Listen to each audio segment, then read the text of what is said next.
Hello and welcome to this video. I'm your host Joshua Yen of the Philosophy for All podcast, and today we are greatly privileged to be joined by Sami Pihlström to talk about anti-theodicy. Anti-theodicy is a topic which I'm very fascinated by. I'm currently doing my dissertation on anti-theodicy, so I thought it would be a brilliant opportunity to talk to him about this topic because I really enjoyed his and Sami Pihlström's work on Kantian theodicy. Well, I think it's called Kantian anti-theodicy, and Job's Sincerity, an article, and also Kantian anti-theodicy, philosophical and literary varieties. So we're going to be talking more about the philosophical side of this work and of anti-theodicy. Thank you very much for coming onto the channel, Dr. Sami Pihlström. And how are you? Thanks for inviting me, Joshua. Great to be here. I'm fine. I hope you're fine too. Wonderful. I'm doing well. It's very cold here in the UK. It's now -4 degrees, and from someone coming from Hong Kong, it's normally 14 degrees is the coldest it gets. So this is quite a significant drop in temperatures for sure. But let's get started off with an introductory question of what is anti-theodicy. A lot of people might be thinking about, we have problems with evil, we have theodicies, but then anti-theodicy seems to be of a different category. What is anti-theodicy? Yeah, thanks. I guess that is the basic question. Maybe I should start by saying that in my view, or in the way in which I have been using this concept, anti-theodicy, it's not simply a matter of rejecting or criticizing theodicies or arguments that are supposed to deliver a theodicy. In a way, more generally, it is a way of trying to approach the problem of evil and suffering in philosophy of religion, but also more generally, from a perspective that does not continue the traditional theodicy argumentation, so to speak. So it's more a matter of trying to deal with this issue or reflect on evil and suffering without making the presuppositions that lead us to the arguments for and against theodicies, or theodicies and their more moderate versions like mere defenses, so to speak, if we want to make that distinction. So to formulate an anti-theodicy, it is not sufficient to simply reject theodicies, but somehow try. What you have to do is to try to think about the whole problem in a different way, and I also use the concept of anti-theodicism, which would be like the approach that does exactly this, the approach that tries to do without the assumptions that lead us to those arguments about theodicies in the first place. So in some of the anti-theodical literature, they talk about, in some sense, it's a rejection of the ability to raise a relationship between God and evil and to understand that connection together. Would you say that anti-theodicy, as you define it, is not only a target against traditional theodicies, but almost an objection as well to presentations of the problem of evil? So I can imagine perhaps that someone looks at J.L. Mackey's work and say, well, hold up a second, according to anti-theodicy, there is some problems here as well. I was wondering whether that kind of anti-theodicy could be applied to both sides of the spectrum. Yeah, I mean, typically atheist critics of theism who appeal to the problem of evil are also, in a more general sense, theodicists in my technical sense of that term. I mean, I know this usage is perhaps not,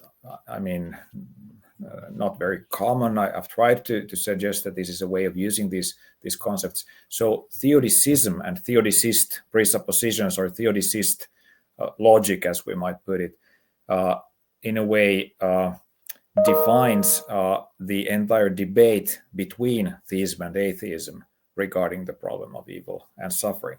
So the typically the atheist critic would say that if you're a theist, you ought to deliver a theodicy. But then, of course, the atheist maintains that doesn't work. The versions of theistic theodicies are typically failures, and the expectation is not fulfilled. So then, of course, the atheist concludes that theism ought to be rejected, and the problem of evil and suffering, and the kind of theodicist expectation that a theodicy ought to be part of the theistic framework. The failure of that is used as a step in the argument against theism. But the anti-theodicist approach is different in the sense that it rejects this entire expectation. So there is something wrong not only with the actual theodicies, but in the expectation itself. There is something wrong in the idea that we ought to somehow find a kind of an overall metaphysical or theological justification for innocent suffering, for example.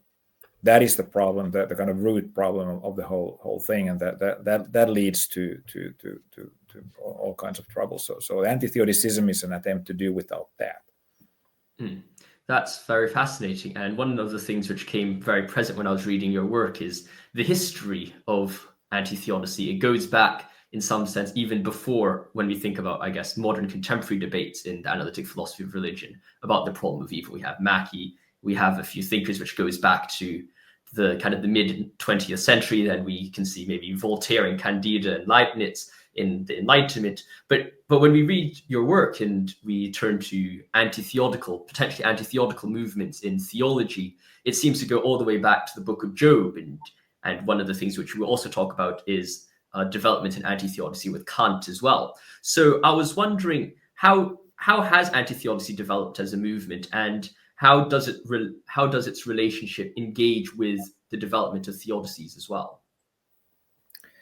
Well, I'm not sure if we can talk about an anti-theodicy movement yet, because it's still perhaps a relatively marginal, maybe not marginal, but at least not central, not a mainstream approach, I guess, yes. in philosophy of religion, or in discussions of evil and suffering more generally.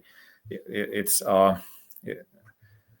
approach that most people who contribute to these debates do not seem to take very seriously, I guess, because the mainstream debate, or at least so it seems to me, at least in analytic philosophy of religion, is still pretty much focused on theodicy arguments or defenses and their criticism. So the kind of argumentative game between theism and atheism regarding these issues, and in a way making those presuppositions that the anti-theodicist criticizes.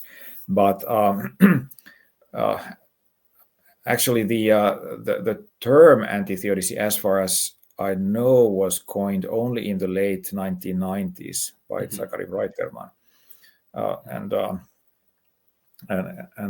so the term itself is relatively recent. There are some contemporary philosophers and theologians, most prominently perhaps Nick Trakakis from Australia, who have been developing an anti-theodicy approach for quite some time over the past years and decades.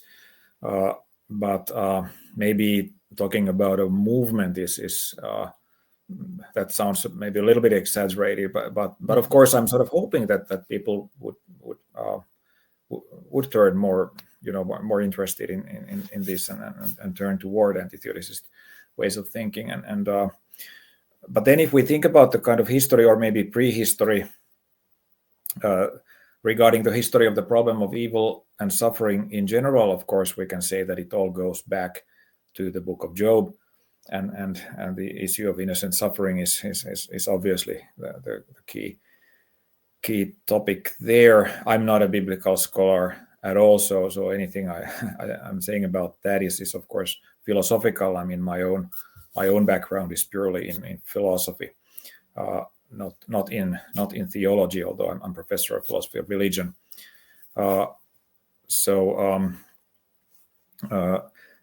Certainly there is a way of reading the Book of Job that can be connected with the contemporary anti-theodicy discussions, and there the central idea would be that that Job in a way tries to argue that there should be some divine justice in the world that God has created, and never receives a proper answer from God to that question, to that demand of justice, to the question of why innocents have to suffer, and so the book of Job does not provide a theodicy. On the contrary, it can be seen as criticizing the friends who come to console Job, and who in a way offer their own theodicies, and so but of course, I mean, I don't want to make any strong interpretive claims about the book of Job, because as I said, I'm not a biblical scholar. But anything we do about this problem today somehow, I suppose, has to refer back to the history. And you also mentioned this history of early modern philosophy, Voltaire, for example, who criticized Leibniz and other figures in early modern thought.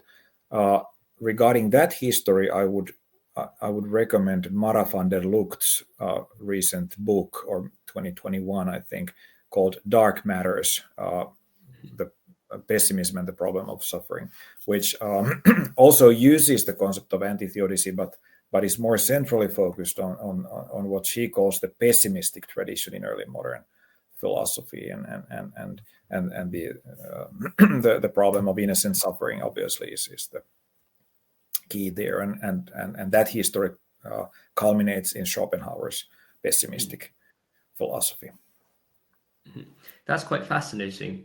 And you talk about how theodicy, in some sense, would always return or wrestle with the Book of Job as its kind of archetype, or it was this story to which it goes back to. And one of the thinkers who referred to Job is Kant, and it's perhaps in one of his lesser known essays. A lot of times we talk about his critiques. We talk about religion in the boundaries of reason alone.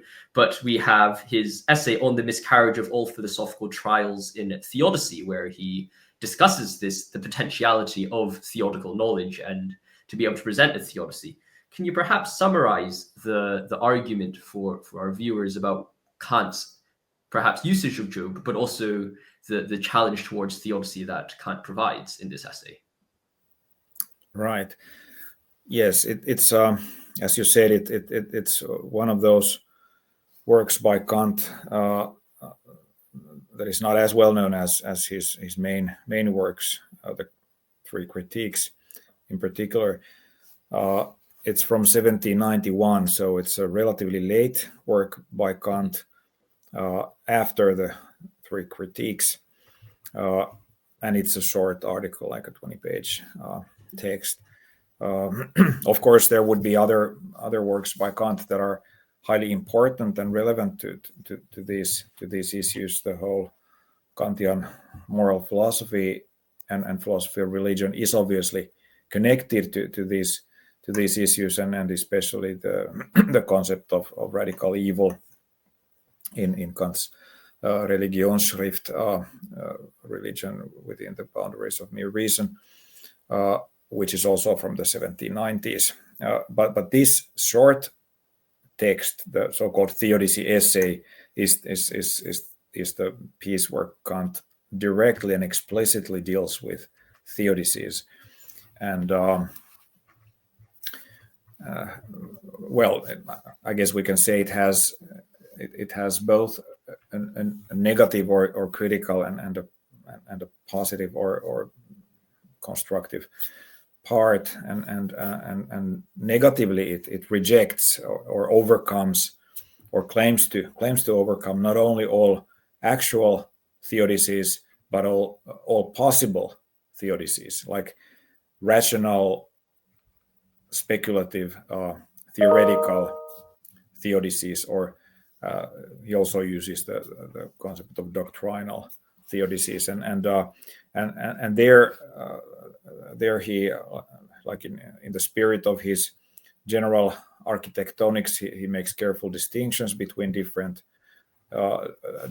types of challenges regarding human reason and our concept of God, and then considers the theodicist attempts to respond to those challenges and rejects all the different theodicies he distinguishes.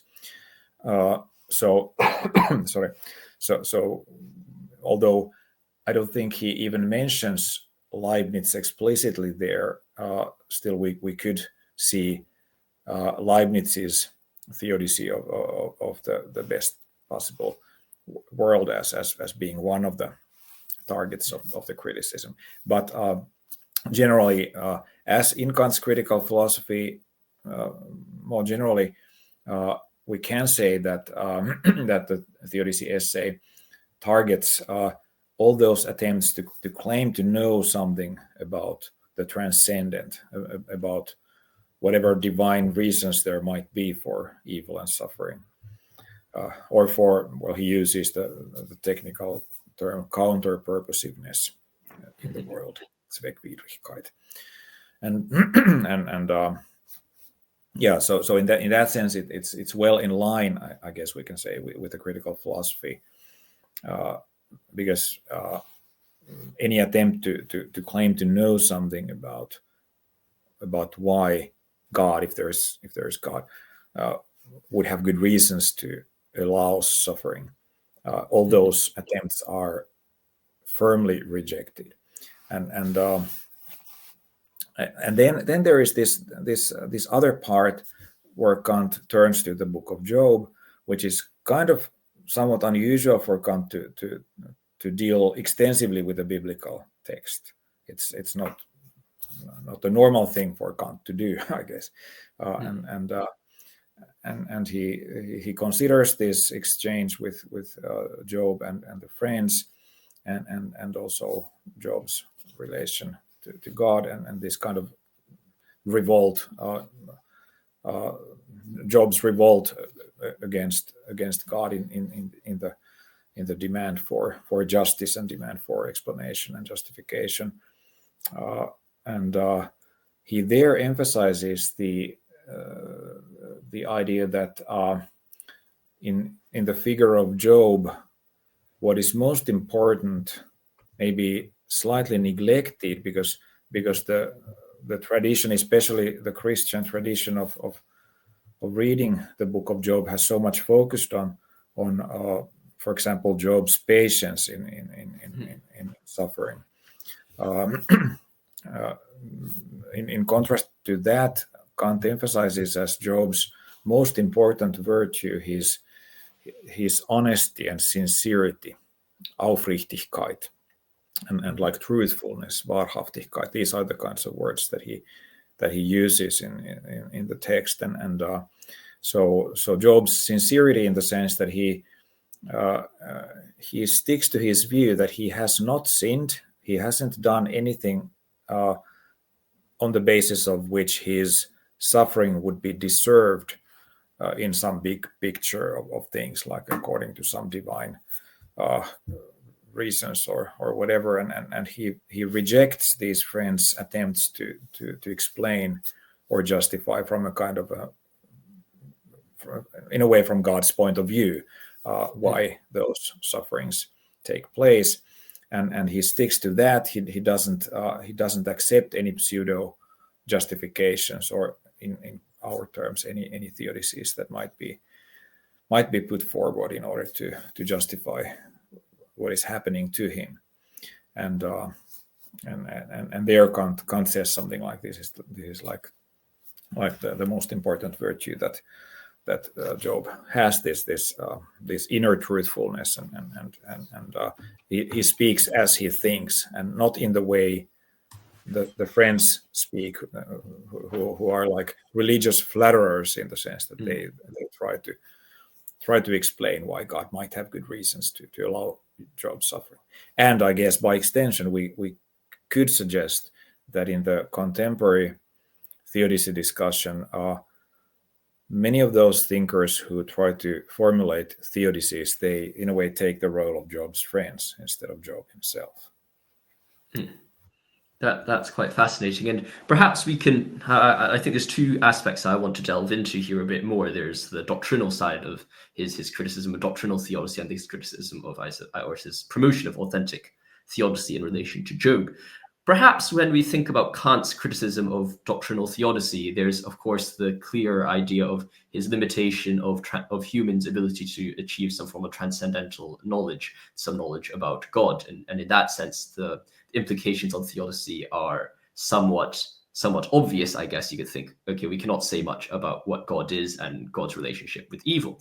However, Kant also has an idea of God almost as a postulate. I was reading, I think, his essay on what it means to orient oneself in thinking, and he focuses very heavily on God as a postulate of moral knowledge, or embodiment of this kind of God demonstrates a possibility for morality to be embodied in reality in some sense. So I was wondering whether perhaps there's another approach to theodicy, or the implications that God as a postulate, instead of, I suppose, in classical analytic philosophy of religion, we look at God as this kind of abstract concept and compare him against evil, whereas if you view God as a postulate, it seems to fundamentally change the nature of God as God, perhaps as this external thing, to a different concept, and whether that change of God as a postulate impacts one's understanding of theodicy.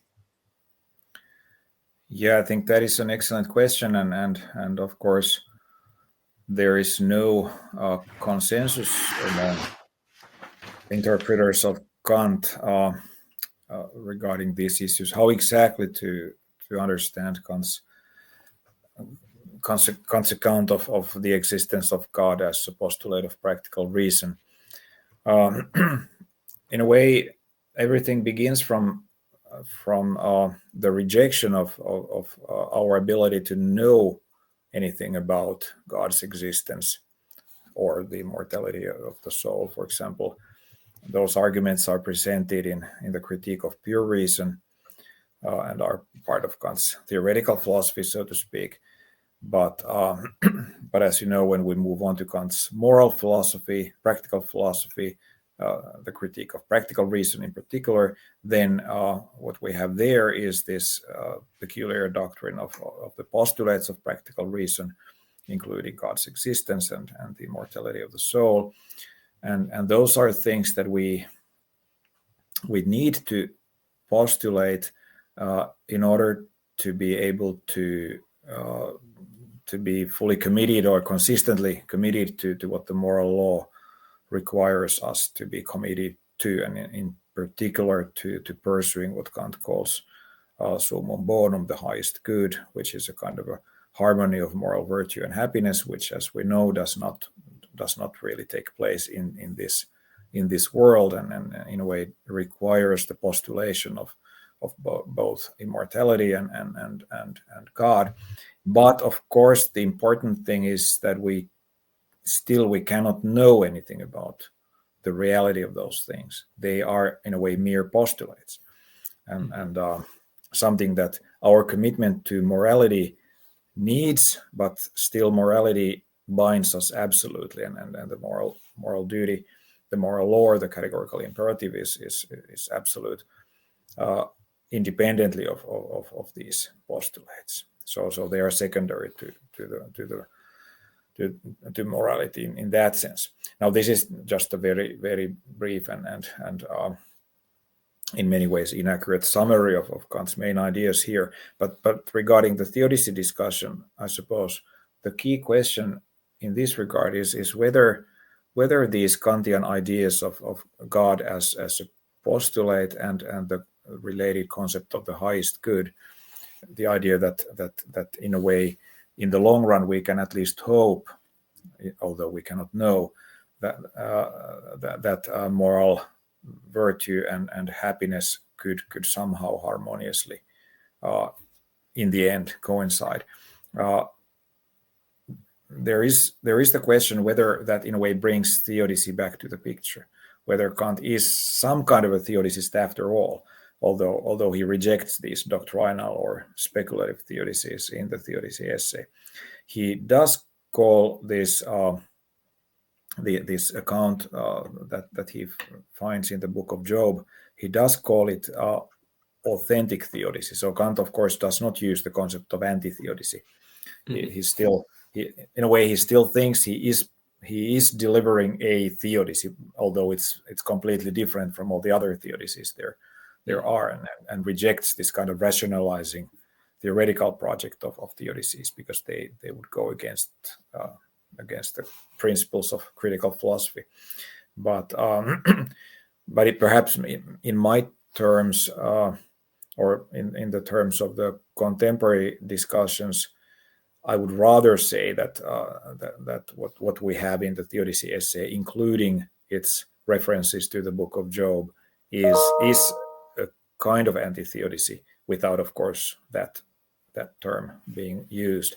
And we maybe slightly provocatively, we chose Kantian Anti-Theodicy as the title of the 2016 book you mentioned, the joint book by Sami Pihlström and myself, which in a way starts from Kant's account of the book of Job, and then expands that discussion to more recent philosophy and modern philosophy, and also literature.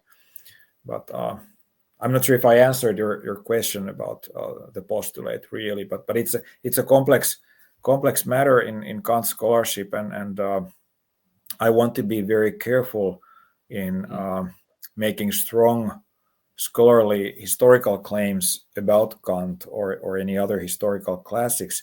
I don't consider myself a professional Kant scholar in the strict sense in which some people, I mean, there are people in the academia who dedicate their lives to studying Kant, and I'm not one of them, but I'm very deeply interested in Kant, and I do think that Kant is the absolutely decisive turning point in this whole discussion, and many people who write on evil and suffering seem to believe that Kant changes the picture in the sense that before Kant, this discussion was focused on the theoretical and metaphysical theological question, and in that sense also focusing on theodicy. But after Kant, ethics in a way takes over, and the primary perspective on the problem of evil would be ethical rather than metaphysical.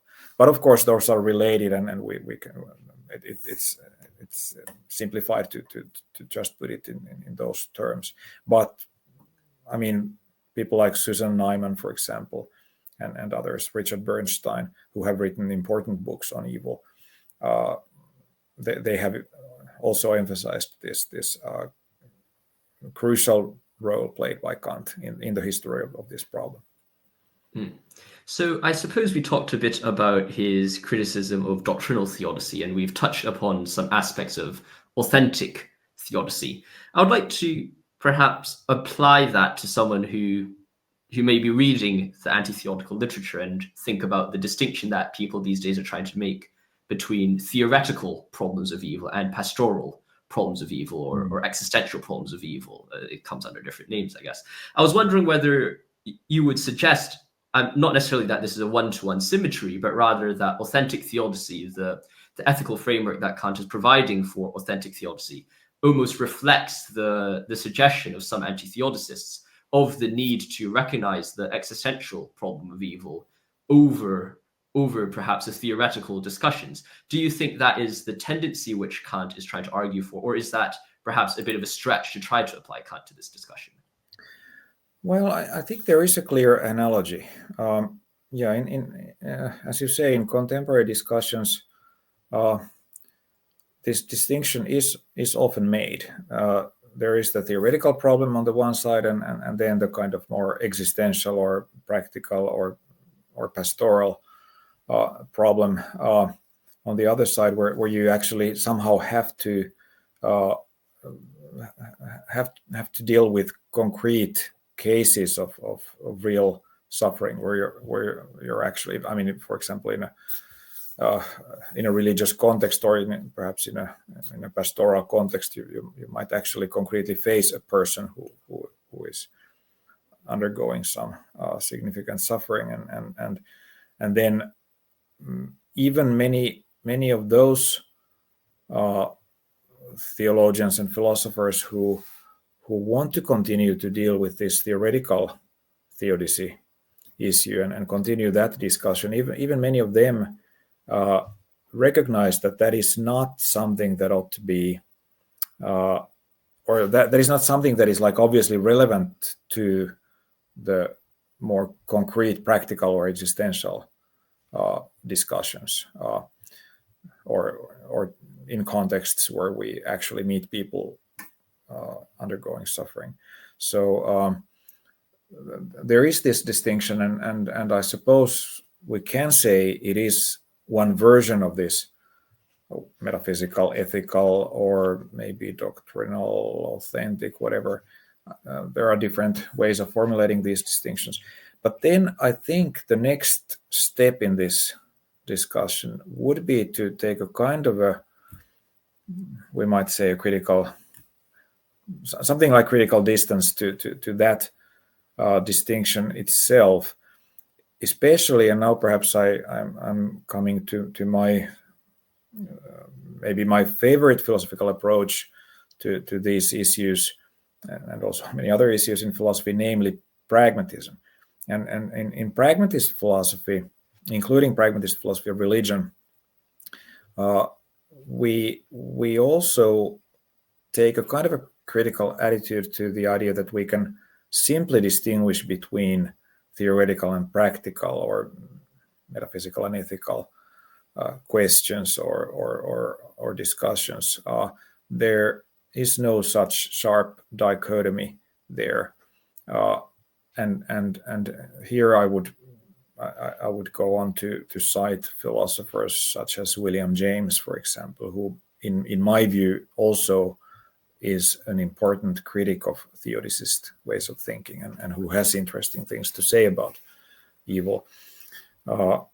So there, the problem would be that sometimes this distinction between the theoretical and the practical, or maybe the pastoral, is taken to somehow that distinction is made in a way that somehow is too easy and doesn't really solve the issue, and because also our theoretical assumptions about how to approach this issue, they can also have an influence on how we deal with the practical cases.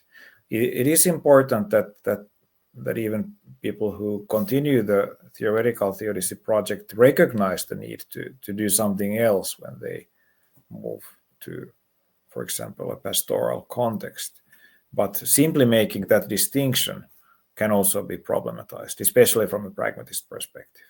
Maybe not so much from the Kantian perspective, but from a pragmatist one, which is, in my view, also in its own way, a kind of a continuation of Kantian critical philosophy. But that's a longer story, and also not directly related to this theodicy discussion.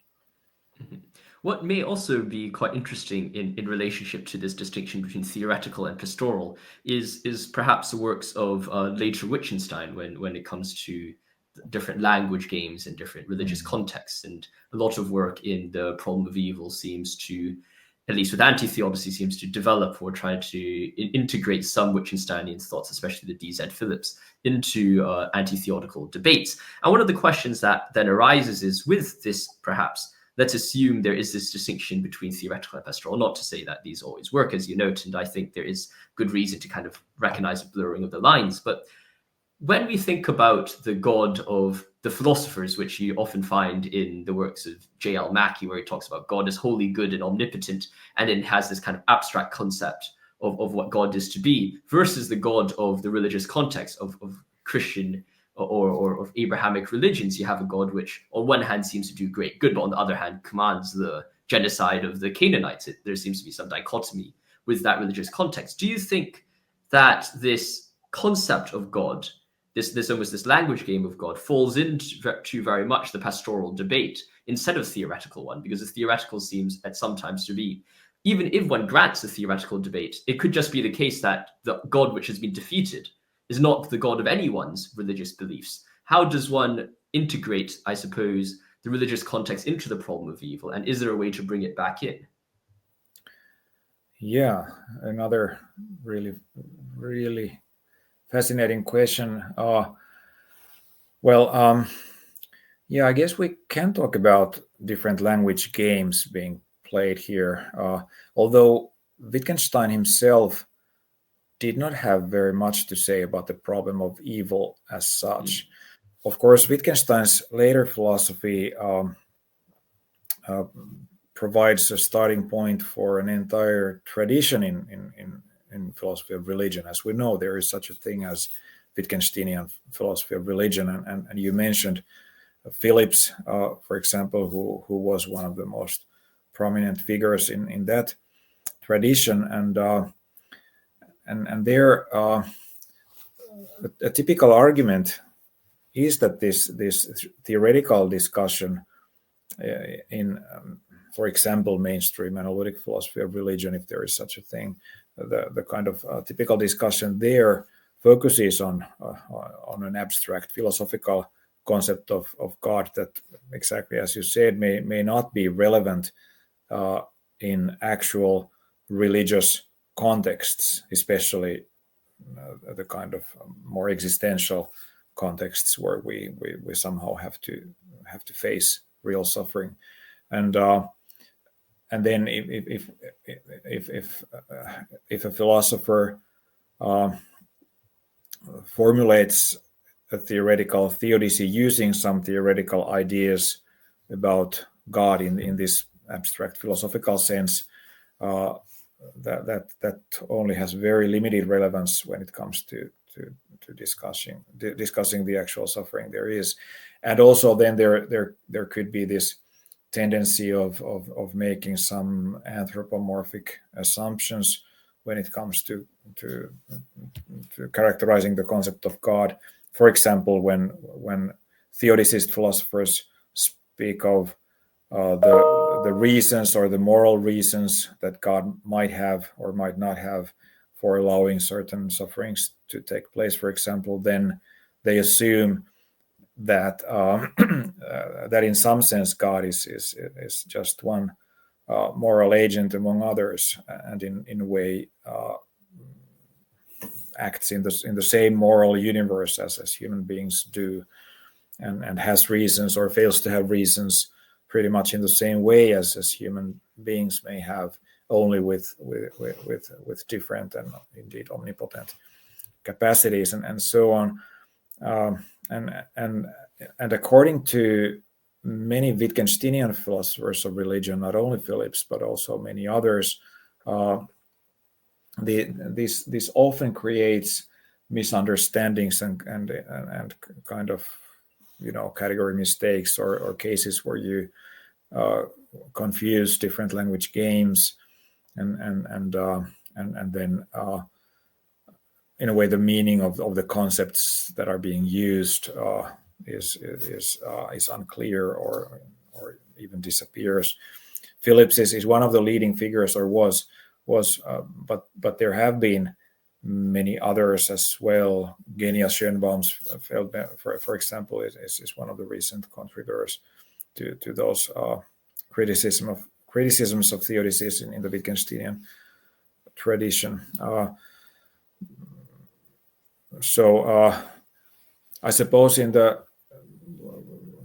Wittgensteinian approach in the philosophy of religion was still maybe flourishing more than it is today, that is back in the 70s and 80s, for example, a kind of standard opposition regarding the problem of evil and theodicies was the one between Richard Swinburne and D.Z. Phillips, or Swinburne would be one of those theistic analytic philosophers who would defend theodicies, and Phillips would be would be maybe the most important opponent of that kind of thinking.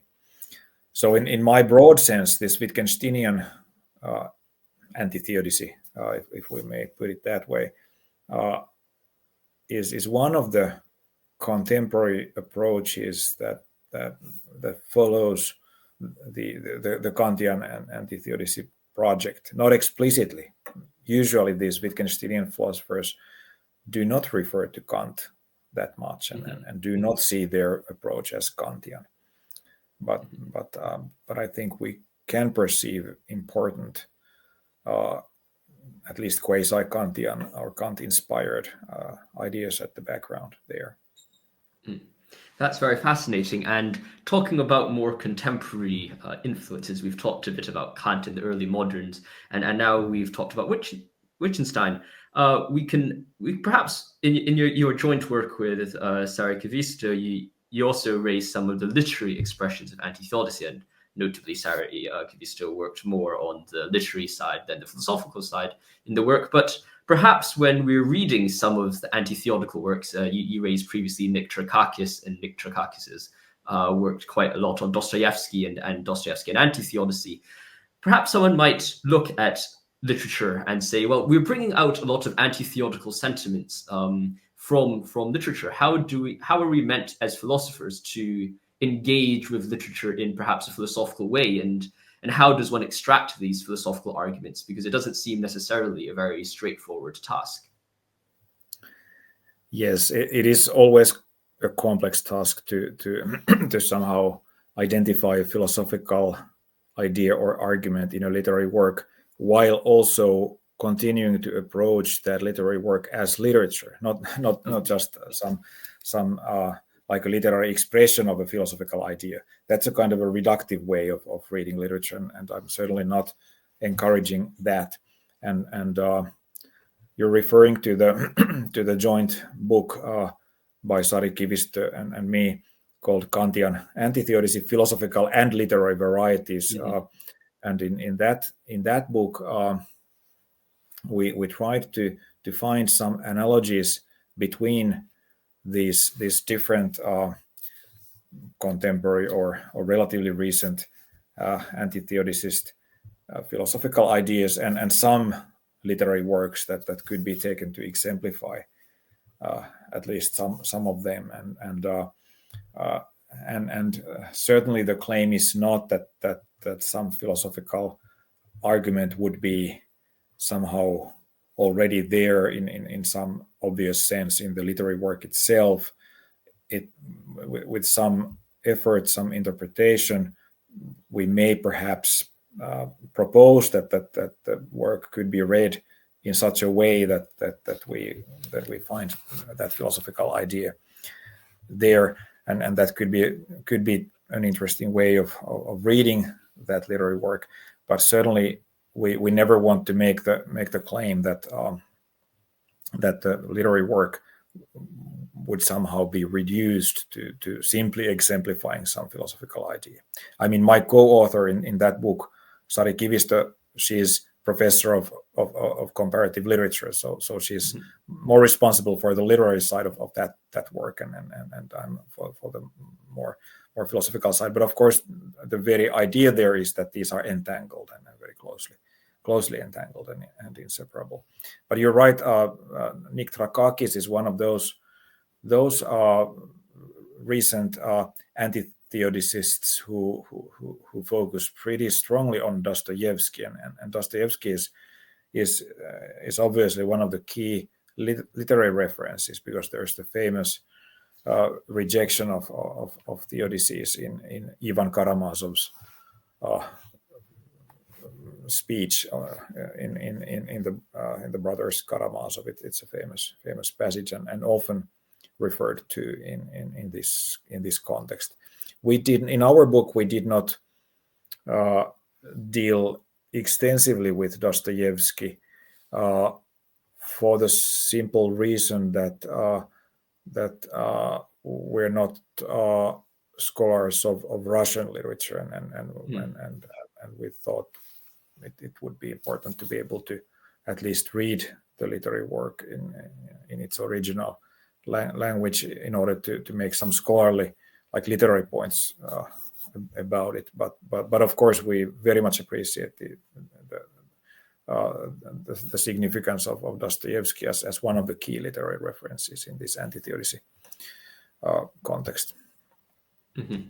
And one of the works that you both raise quite significantly or engage with is the aspects of anti-theodicy in the works of Kafka. And I quite enjoyed reading Kafka in the Pastoral, the Trial, and On the Penal Colony are both very fascinating works. And I didn't actually note or view it with necessarily anti-theodical, I guess, implications when I was reading it for the first time, but through your joint work on Kafka, I looked back on it and I was like, oh, this is actually a very fascinating insight and perhaps interpretation, which is often the strength of literature. It allows it to be interpreted and kind of reflected upon in different ways. Perhaps you can speak slightly about the I suppose the tendencies of anti-theodicy in Kafka and how we might be able to view it in that light. Well, yeah. Again, I should begin by saying that I'm not really an expert on Kafka myself, but there is indeed a chapter in our joint book where we also discuss Kafka,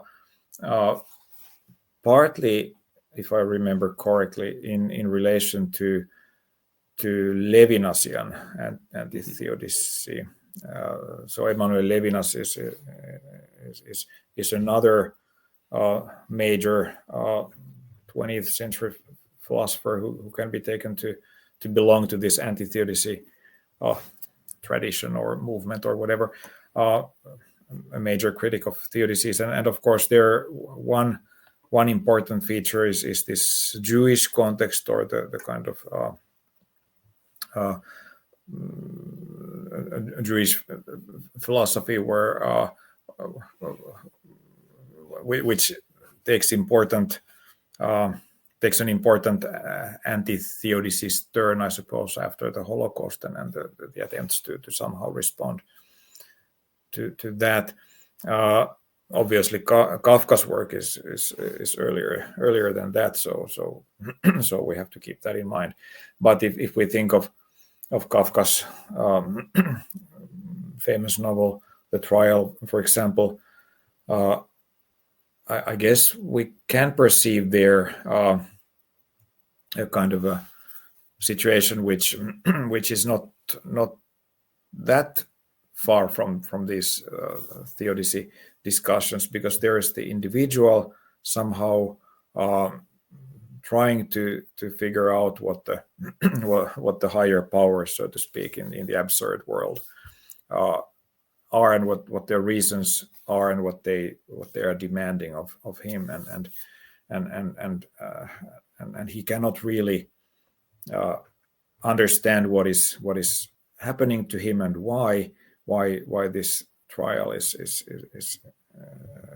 going on, and why there is this charge made against him, and what his guilt is, if anything. He doesn't think he is guilty, of course, and he cannot know what he has done. That would be wrong, and so on. So there is this familiar picture of an individual at the mercy of some sort of higher powers, just like in the Book of Job. In a way, it can be seen as a rewriting of the Book of Job in that sense. And no answer, at least not the kind of answer that the individual is expecting, is coming, and so there is something like some kind of incomprehensibility or absurdity in the world, and so in terms of anti-theodicy, the suggestion would then be that we somehow have to take this seriously, that from the individual's perspective, suffering might render the world incomprehensible or absurd, and it's not appropriate, especially it's not ethically appropriate to simply try to tell that individual that, look, now in the bigger picture, so to speak, from this transcendent divine perspective, things are fine and there are good reasons for this, and that is not the way to face the individual, or to recognize that individual's perspective and their suffering. Now that's quite yeah. Now that's quite fascinating, and I was wondering whether you view perhaps similarities between that takeaway from Anti-Theodicy with I think it's John Roth who presents the concept of anthropodicy, the idea that instead of approaching God from the perspective of we know what God is, we know what evil is, let's try to reconcile these two concepts. It's almost to say, well, we know what evil is, we don't really know what God is, let's try to figure out what God is in light of evil. So it's more on a perspective of how are we meant to engage with the world given its phenomena. Do you think that's I suppose, the takeaway perhaps from I guess a Kafkian anti-theodicy? Yeah, I don't know. I would be very careful to draw any clear like philosophical messages or points or arguments from Kafka. Those are very complex literary works, but certainly I do think that appreciating that kind of literature may also enable us to somehow also appreciate the need to recognize an individual who might be going through processes of suffering that seem to make no sense at all to them, and to take seriously their perspective on life, and the fact that no general justification or explanation of what's going on may be adequate from the individual's perspective. I don't know if this responds to the question at all, but yeah, the part of this is somehow the need to somehow adequately or appropriately ethically acknowledge the victim of suffering, right? and their experience of suffering, and their literature can help, but I'm not sure if any direct answers to any of our questions can be simply drawn from literature. The role of literature is always, or art in general, is less direct than that, I guess, and more complex. That's very fascinating, and perhaps on the topic of victims and the need to empathize and approach evil from that perspective. In the work, you refer to the concepts of transcendental forgiveness and guilt, and that forgiveness, at least when we think about maybe Dostoevsky's work of Ivan Karamazov saying, I refuse to forgive the sufferer on behalf of the mother, because the mother cannot forgive, because the child's already dead in some sense and cannot do the forgiving himself. What are the concepts of transcendental forgiveness and guilt found in your work? Because I think they're quite fascinating, and I'd like to learn more about this. Yeah, well, maybe first I should note that the concept of the transcendental there is used in something like a Kantian sense, or at least Kant-inspired sense, making the very important distinction between the transcendental and the transcendent. So the transcendent would be something that goes beyond the human cognitive capacity and human meaningfulness and so on. So God would be transcendent. But then the transcendental in the Kantian sense would be something that concerns the necessary conditions for the possibility of something that we take for granted, like our cognition of objects, for example, or maybe in a more Wittgensteinian context, our being able to use language meaningfully and so on. So the transcendental would deal with the conditions for the possibility of such things, and also with the limits that those conditions provide. And then the transcendent would be something that goes beyond those limits. So when speaking of transcendental guilt, for example, I'm not referring to anything transcendent or supernatural or anything like that. I'm not referring to anything that goes beyond the human condition, so to speak, but to something that is like pervasively there in our lives. And the idea there would be that you can, in some sense, you can be transcendentally guilty without doing anything specific that makes you guilty of some particular act or offense. And again, here we can refer to Dostoevsky, because the idea that even the phrase I am or the phrase everybody is guilty for all the sins of humankind, and I am more guilty than anybody else. That is something that is repeated in Dostoevsky's work, not only in the Brothers Karamazov but elsewhere as well, actually by many of the characters. So it's kind of a recurring theme in Dostoevsky. Again, I'm not a specialist on Dostoevsky, of course, but it comes up again and again, the same idea, and I guess we can perceive something like that in, for example, Levinas's ethics, which focuses on the other human being and my always being responsible for the other, so that kind of some kind of guilt that is like fundamentally part of our being human, which is not reducible to our doing or having done something in particular that makes us guilty.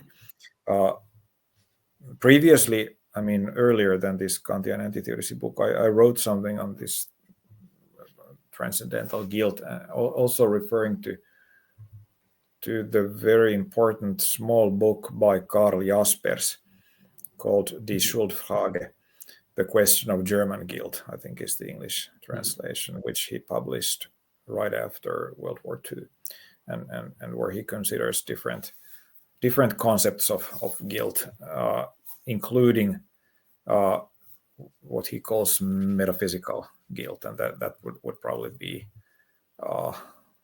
the concept that comes closest to what I'm trying to do with this concept of transcendental guilt. And then when we talk about forgiveness, we have to make this same kind of distinction between forgiving some particular offenses or crimes or whatever, and then forgiveness at some more fundamental or maybe transcendental level, where it relates to our somehow being forgiven for our being the human beings that we are, or the human condition itself being something that is in need of some kind of forgiveness. But I maybe should insist that this is like at least in the way that I'm dealing with these topics, this is a transcendental, not a transcendent issue. So I'm not talking as a theologian about any divine forgiveness. Religious people can do that, of course, and a religious way of interpreting these concepts is one way to go if you are religious. But my aim is not to defend any religious view or to attack any religious view for that matter. But so for me, this is like as I said, transcendental instead of being transcendent. Mm-hmm.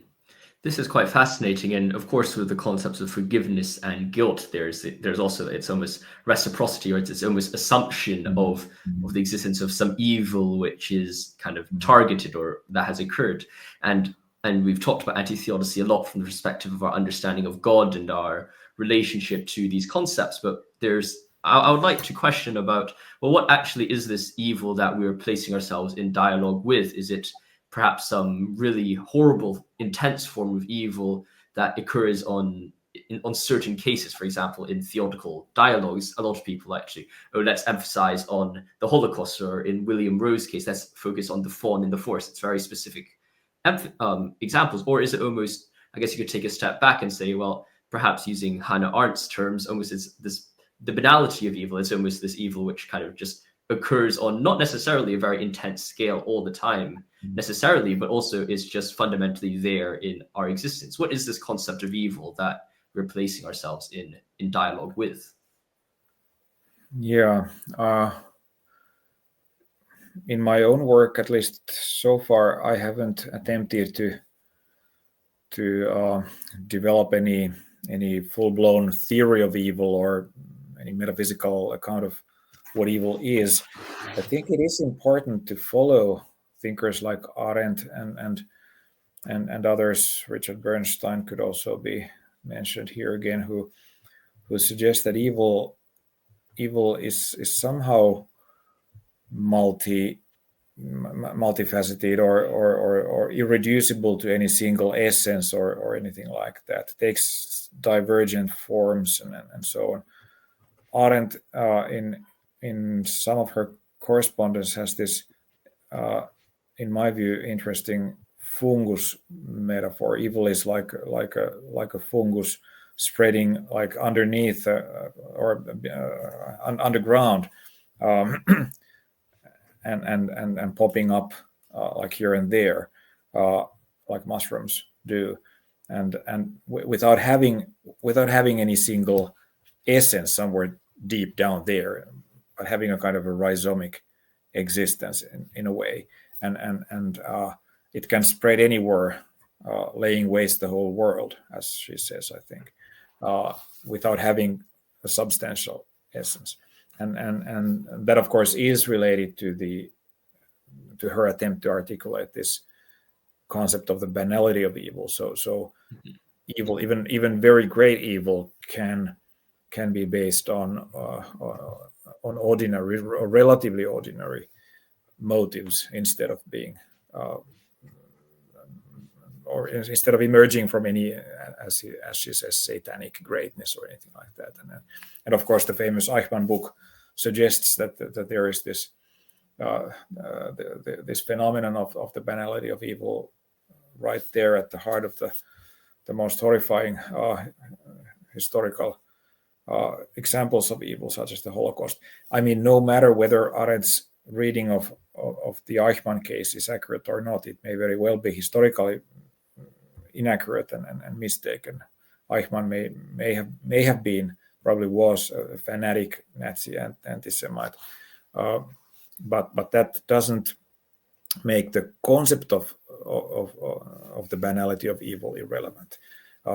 Quite independently of the historical case of Eichmann, Arendt identified an extremely important conceptual issue there, and by proposing this notion of the banality of evil. So I don't know if I have any. I don't have any explicit definition of evil to provide that would clearly distinguish evil from what is merely bad, for example, or merely morally impermissible, or something along those lines. Such distinctions are always contextual, and they can be questioned and rearticulated and so on. But I think many of us agree that there are obvious cases where nothing short of the concept of evil seems appropriate. There are cases where horrendous things are being done. And of course, here we are mostly speaking of moral evil.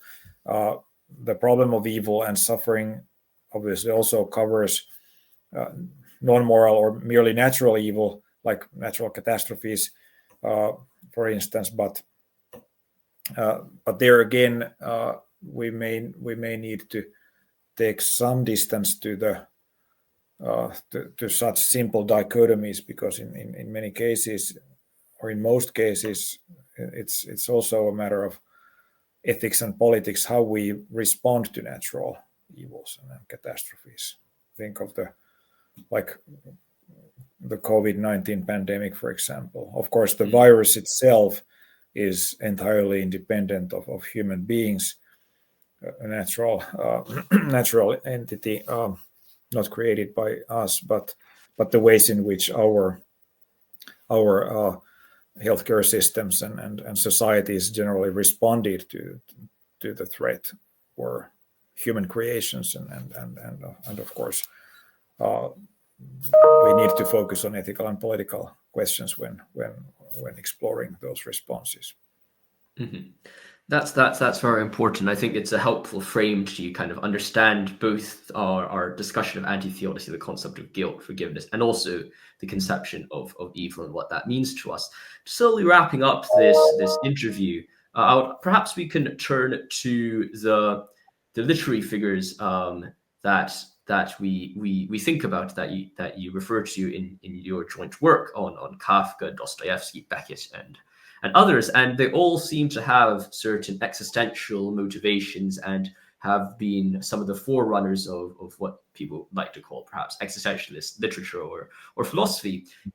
Is there this similarity, I suppose, between existentialism as a genre or a philosophy to anti-theodicy? Is there a certain affinity between these two? Because I guess from comparative literature, there does seem to be some almost inseparable nature of these two ideas. Yes, I think in some ways there are at least important analogies. If we think of writers such as Camus, for example, I suppose Camus would be maybe the most obvious example of an existentialist writer whose work can also be read as anti-theodicist or anti-theodical. Again, this is something we're not explicitly dealing with in that book, but certainly something that could be further discussed. There is actually a relatively recent essay by a former PhD student of mine, Alex Rahmanin, who wrote on Camus and anti-theodicy. So there is some work available on that topic, actually. But then we also need to make distinctions between the different existentialists, and for example, already the case of Jean-Paul Sartre is interesting and also maybe different, because even though Sartre emphasizes this, the individual being thrown into an absurd world and having to make an existential choice and so on, there is still in his work the tendency to somehow choose to follow an ideology, and in his case, of course, communism, and so there is the tendency to subordinate the individual, and even to somehow make suffering justified or somehow meaningful in the context of such an ideology, and that I think is antithetical to anti-theodicy. It's a kind of a quasi-theodicy, a kind of a secular theodicy. One thing we haven't been talking about so much is this kind of extension of the theodicy issue to secular contexts, including political contexts. And I think in many cases political ideologies, for example communism, can easily take the place of a theodical scheme, a kind of ultimate scheme of meaningfulness within which individual sufferings somehow make sense. And again, the anti-theodicist line would be to problematize that and to argue for the significance of the human individual. And I think Camus does that, and in a way that Sartre doesn't. Again, I'm not an expert on those French thinkers and writers, but you're quite right that they can be quite interestingly be brought into some sort of dialogue with this theodicy, anti-theodicy discussion. That's quite fascinating. And you do raise, I suppose, Sartre in relationship to the concept of narratives or or the role that narratives might play in theodical and anti-theodical discussions, do you think it's necessarily the case that anti-theodicy must be almost a denial of the existence of any meta-narratives or any structures in which evil and God can be placed together? Or is it possible, at least for some anti-theodicies, to be open to some narratives or some structures? Like, what's the relationship between those two? Is it a necessary objection, or is it kind of more likely that they're against each other? Yeah, maybe the latter. I wouldn't make any absolute or definitive claims, but I think on the whole, like the general picture would be just as you said, that anti-theodicists are critical of the way of thinking that in terms of some ultimate narrative things make sense, or some meta narrative, if you wish. There is some ultimate meaningfulness that we can somehow articulate in terms of such a narrative about how God and evil are compatible with each other, or replacing God with something else, like historical meaningfulness, for example, offering a kind of a teleological narrative of history. Would be another case of secular theodicy. So I'm also very much interested in these ways in which we might somehow extrapolate from the core problem of evil and suffering in the philosophy of religion to wider contexts of the same kind of speculation about the meaningfulness of suffering or the justification of suffering. COVID, by the way, provides interesting examples of that kind as well, and also many other, of course, historical events and political events and issues. Mm-hmm.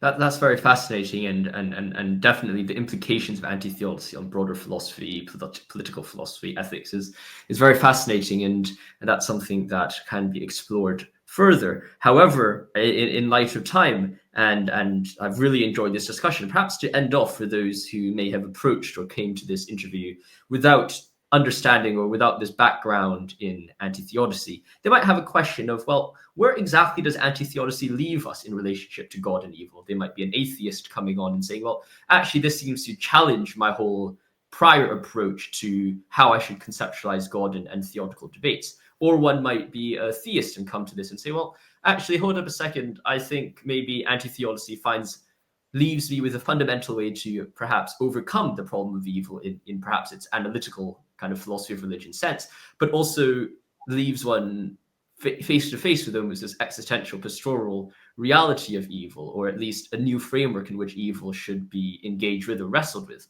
What would be perhaps some closing words or some thoughts about where does anti-theodicy leave us in philosophy? Well, it certainly leaves us in a state of like continuing uncertainty and a kind of a problematic state. It doesn't solve the problem of evil and suffering. It doesn't dissolve that problem either, except perhaps in the like theoretical metaphysical sense, because it criticizes the very idea that it ought to be solved as such a problem. But it doesn't make that problem go away. It certainly leaves us with the kind of never-ending ethical challenge to respond to suffering, and so in that sense, it doesn't take away any of the kind of uneasiness that we may feel regarding the evil and suffering there are, but it may also leave us with some sort of awareness of the way in which this issue is actually not just one specific, in a way, marginal issue in some small corner of philosophy, particularly philosophy of religion, but actually an issue that may define our philosophical thinking much more generally, or our relation to the world as such. Maintaining an anti-theodicist or choosing an anti-theodicist instead of theodicist approach may change your entire way of viewing the world you live in. And perhaps it is important to explicitly note, as I think you already did, that this theodicy anti-theodicy distinction is not the same as the theism and atheism distinction. It cuts across that distinction, and so if you turn from theodicism to anti-theodicism, that does not mean that you would have to change your view regarding theism, or theism or atheism, or vice versa. So these are two different distinctions, and in that sense, anti-theodicy may not change for example, your religious or theological views, but it might change your entire attitude to the ways in which we ought to philosophically or more generally approach suffering. Mm-hmm. Thank you very much for such a summary. I do agree with you, and I think that there is a fundamental need, perhaps, and I hope on my part that the anti-theodicy becomes at least more well received, or at least more broadly wrestled with in academic literature. And I hope to see more literature on anti-theodicy coming out in the future. I hope this interview has introduced you to some of the ideas that are being kind of wrestled with in anti-theodical literature, and hopefully that we would be able to appreciate more of this movement, or this movement, as we discussed. It might be a bit of a big stretch for what it is right now, but hopefully we develop an appreciation for these arguments. Thank you very much for watching this video. Thank you once again so much for coming onto the channel. Let me know your thoughts in the comments below about what you thought, what questions you might have about this video, and of course, what else do you want to see on this channel. I try to make these videos for you, and such that you will be able to learn more about different aspects in philosophy. So make sure to stay tuned and let me know what you're looking for. Thank you so much for coming on again, Dr. Sami Pihlström, and I hope to see you all soon in the next video. God bless and goodbye.